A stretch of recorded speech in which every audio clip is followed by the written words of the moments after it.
dan Wakil Presiden tahun 2024. Diskualifikasi calon Wakil Presiden nomor urut 2 atas nama Gibran Rakabuming Raka sebagai peserta pemilihan umum Presiden dan Wakil Presiden Republik Indonesia tahun 2024 karena tidak memenuhi syarat usia sebagai pasangan calon peserta pemilihan Presiden dan Wakil Presiden tahun 2024.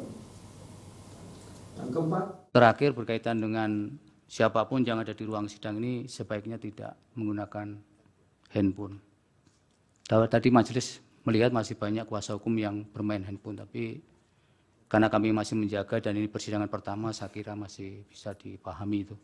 Tapi besok-besok kami minta supaya itu tidak terulang kembali.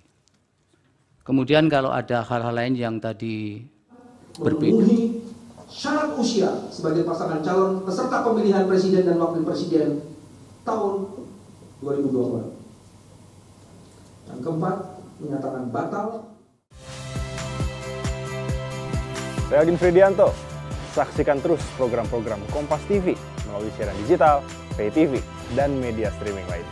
Kompas TV, independen, terpercaya.